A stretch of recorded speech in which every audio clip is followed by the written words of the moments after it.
तुमसे पहले भी वो जो शख्स यहाँ तख्त नशीं था, तुमसे पहले भी जो यहाँ शख्स तख्त नशीं था, उसको भी अपना खुदा होने का इतना ही यकीन था।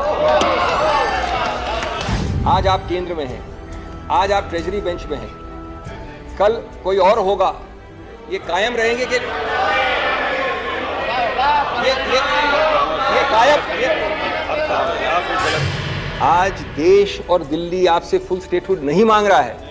आज सिर्फ वो इतना विनती कर रहा है कि जितना बाएं हाथ दाएं हाथ ने संविधान ने दिया है, उतना बाएं हाथ से तो नहीं लीजिए।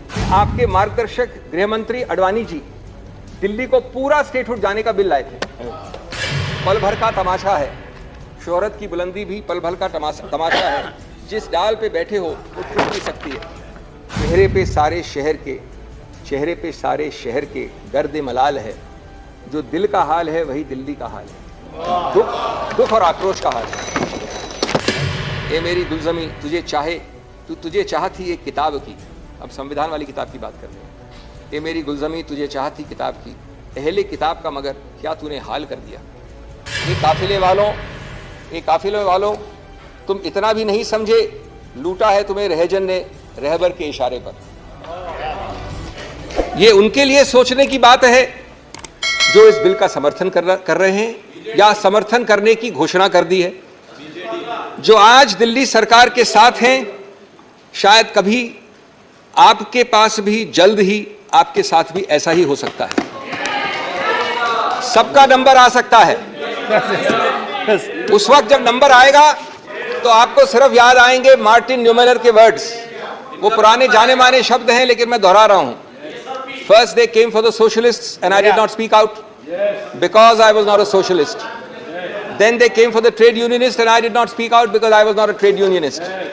Then they came for the Jews and I did not speak out because I am not a Jew. Then they came for me and for you and there was no one left to speak for us. दोस्तों, ये bill एक civil services authority बनाता है और उसको व्यापक शक्तियां देता है सुझाव देने की, हर नियुक्ति, हर स्थानांतरण, हर चीज के बारे में, ग्रेड ए अफसर से लेके दानिश अफसर तक। व्यापक है, विशाल है। कौन किसी और की सरकार में वित्त का सेक्रेटरी बनेगा, कौन पीडब्ल्यूडी का सेक्रेटरी बनेगा, उनके बीच में अदला बदली कब और कैसे होगी, ये माननीय एलजी करेंगे निर्णय, न कि चुनावित सरकार। ये बड़े स्पष्ट प्रावधान है। मैं अभी आपको प्रावधान के नंबर नहीं दे रहा हूं। दूसरा, जितने भी सतर्कता के अधिकार क्षेत्र हैं और जितने भी नॉन सतर्कता, नॉन विजिलेंस, वो सभी केसेस अनुशासनहीनता के विषय में सब इस अथॉरिटी में आएंगे सुझाव के लिए और माननीय एलजी के पास निर्णय के लिए। इसका उद्देश्य बड़ा स्पष्ट है। उद्देश्य है एक भय और हिस्टेरिया का माहौल बनाना, एक खौफ पैदा करना, जिससे कि आप इन सभी सचिवों को कंट्रोल कर सके, जो कि दिख रहा है दिन प्रतिदिन। तीसरा, ये अथॉरिटी में 3 व्यक्ति हैं, चीफ सेक्रेटरी, प्रिंसिपल सेक्रेटरी और मुख्यमंत्री को बहुत बड़ा ओहदा दिया है, अध्यक्ष बनाया गया है। ये अजीब सा अध्यक्ष है दोस्तों। कोरम है 2 लोगों का, ये एक चेयरमैन है बिना चेयर के। मैंने वैश्विक और भौगोलिक रूप से आज तक कहीं नहीं देखा मेरे सीमित अनुभव में कि एक चुनावित चीफ एग्जीक्यूटिव 2 सचिवों के नीचे आएगा। ये 2 सचिव बैठ के निर्णय करेंगे और वो मुख्यमंत्री वहां खड़ा होगा, देखता रहेगा, चुप्पी साधेगा या अपना डिसेंट नोट करवाएगा। और उसके बाद, और ये सब प्रावधान है, एक एक चीज मैं जो बोल रहा हूं प्रावधान है, उसके बाद ये निर्णय और सुझाव जाएगा पहले सुपर सीएम के पास और उसके बाद सुपर बॉस जो हमारे सामने बैठे हैं माननीय गृह मंत्री, ये सब गृह मंत्रालय में आएगा।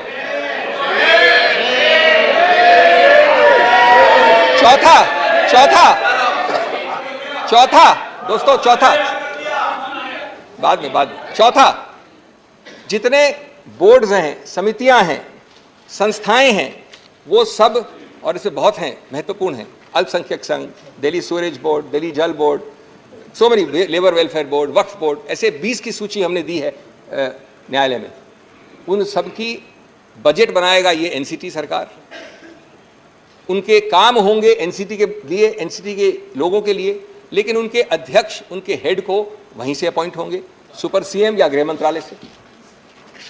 पांचवा, जो दूरगामी नीतियां हैं सभी सिविल सर्विस के लिए, उनके टेन्योर के लिए, उनके स्थानांतरण के लिए, उनकी नियुक्तियों के लिए, कौन सी पोस्ट नाजुक है, कौन सी पोस्ट सेंसिटिव नहीं है, और उपयुक्तता, वर्ड इस्तेमाल किया सूटेबिलिटी, उपयुक्तता इस अफसर की इस पद के लिए, ये सब, और हेड ऑफ डिपार्टमेंट कौन होना चाहिए, ये सब माननीय सुपर सीएम, और अंततोगत्वा हम जानते हैं कि जो सब चीज करती है नियंत्रण, वो होम मंत्रालय। हर छोटी चीज के लिए, एक हर बड़ी चीज के लिए पूर्ण रूपेण व्यापक निर्बाध टेक ओवर, कब्जा, निर्बाध कब्जा है। माननीय प्रधानमंत्री, माननीय गृह मंत्री, आप जैसे उच्चतम पद पर विराजमान महानुभाव, क्या आप अफसर क्लासेस के लिए निचले से लेके सेक्रेटरी तक नीतियां आप बनाना चाहते हैं? कम से कम वो तो एक छोटे ओहदे वाले मुख्यमंत्री के पास छोड़ दीजिए। ऐसे हालात को देखकर मुझे वो पुराना शेर याद आया दोस्तों, एक काफिले वालों तुम इतना भी नहीं समझे, लूटा है तुम्हें रहजन ने रहबर के इशारे पर। This bill, friends, eliminates 2 out of the 3 interlocking, fundamental, distinct chains and institutions which form the bedrock of any assembly-based democracy, and therefore they hit at the very root of the basic structure. Friends, constitutional stupidity masquerading as power is by no means a new phenomenon, especially when reason falls on deaf ears.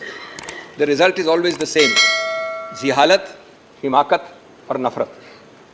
संविधान का basic structure दोस्तों लम्हों की बात नहीं है, सदियों की बात है।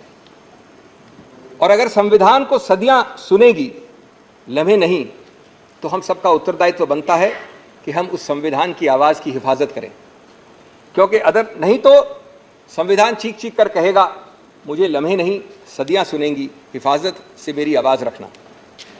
आज आप केंद्र में हैं, मैं आप पार्टी की बात नहीं कर रहा हूं, मैं बीजेपी की बात कर रहा हूं। आज आप ट्रेजरी बेंच में हैं, कल कोई और होगा, ये कायम रहेंगे कि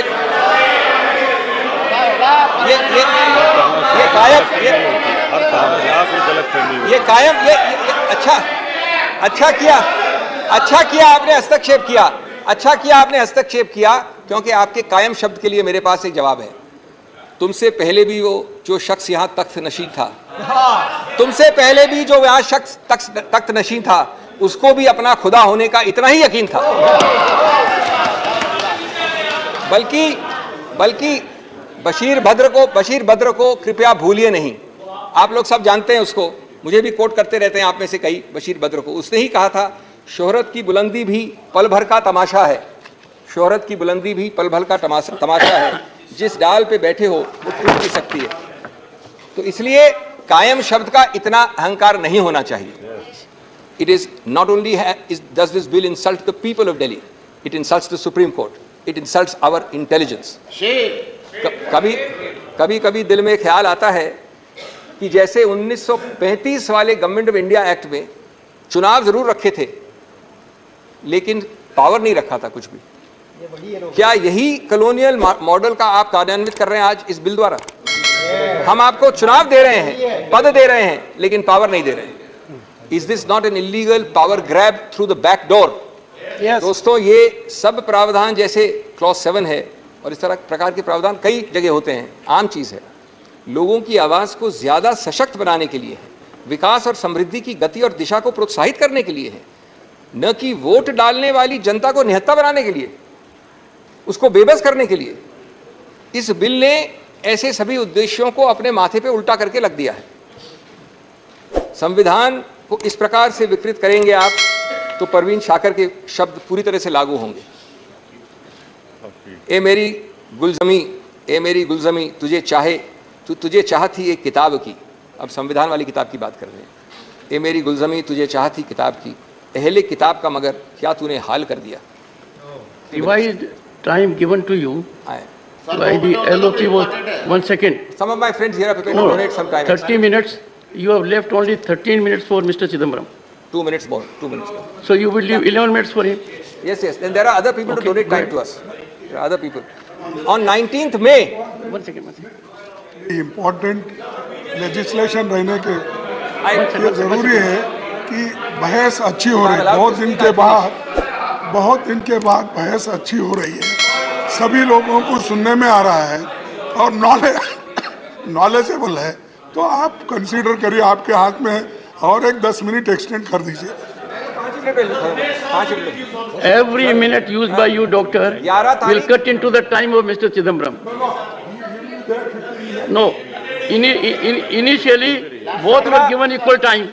Then his time was increased. माननीय अध्यक्ष, Go ahead. माननीय अध्यक्ष महोदय, Last 1 minute. 17 तारीख को ये अप्रूव हो गया कैबिनेट द्वारा। इसको आप 19 की शाम को 5 बजे के बाद जब मैं घर जा रहा था कोर्ट से क्यों लाए? क्योंकि आपको मालूम है कि 19 तारीख लास्ट डे था कोर्ट के फंक्शनिंग का, उसके बाद अवकाश थी।